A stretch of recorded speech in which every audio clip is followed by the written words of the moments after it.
Bom dia pessoal, vamos fazer um rescaldinho do Grande Prêmio do Brasil. Dá para perceber que eu estou gravando hoje domingo, né? Mas esse vídeo vai pro ar segunda-feira, hoje segunda-feira para vocês. Ontem foi gravado, ainda no autódromo.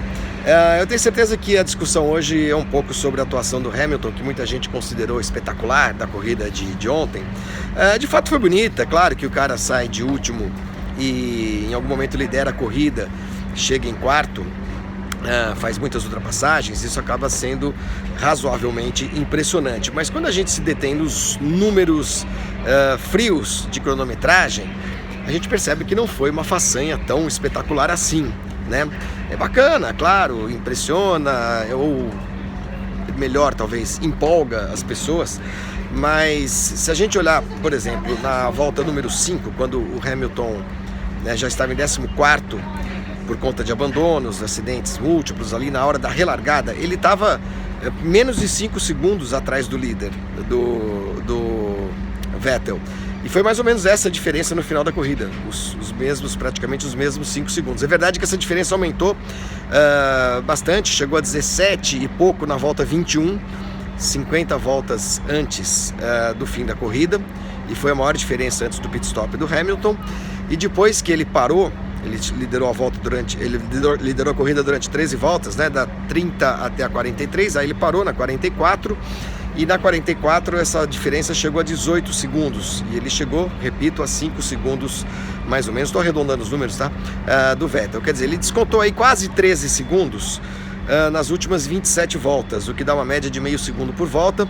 Considerando que ele tinha pneus muito mais rápidos, não chega a ser assim uma coisa do outro mundo, mas é claro que, como eu disse, acaba divertindo todo mundo que está no autódromo, diverte o piloto também, mas de novo não é uma façanha daquelas que, nossa senhora, que coisa espetacular. Foi bacana, mas não foi exatamente a maior atuação do Hamilton nessa temporada, não. E outros, aliás, o Vettel mesmo chegou a fazer coisa parecida em duas corridas, né? Na Malásia e no México, onde ele também caiu lá pro fundo e chegou no mesmo quarto lugar. É verdade que uma diferença muito maior do vencedor, mas isso tem a ver também com ausência de safety car, tem a ver com o tipo de pista, tipo de circuito.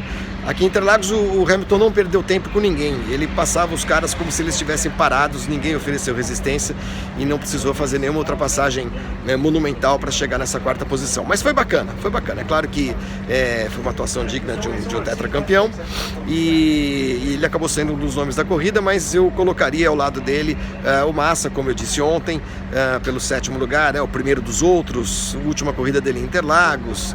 Acho que ele se esforçou bastante, foi uma atuação muito boa, a atuação do Alonso foi legal, e é claro, a atuação do Vettel, que ganhou a corrida. A gente nunca pode esquecer o vencedor, ganhou graças a uma ótima largada, passou o Bottas logo no começo, logo na primeira volta, e se segurou com bastante segurança ao longo de toda a corrida. Não foi um Grande Prêmio do Brasil daqueles inesquecíveis, espetaculares.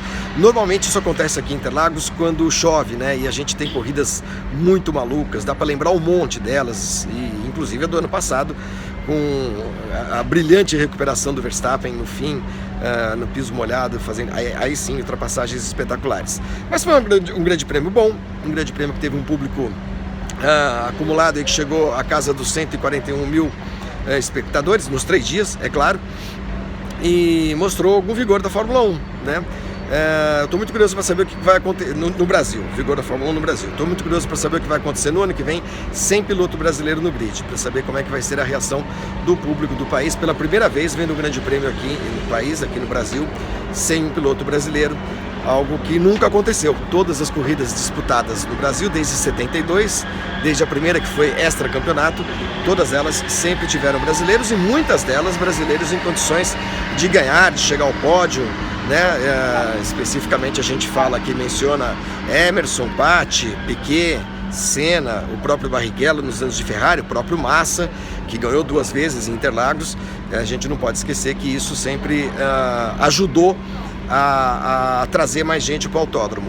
Vai ser, como eu disse, interessante a gente analisar o que vai acontecer no ano que vem. Beleza? E é isso então. GP às 10 volta amanhã para a gente falar dos outros assuntos palpitantes desta semana. Até lá.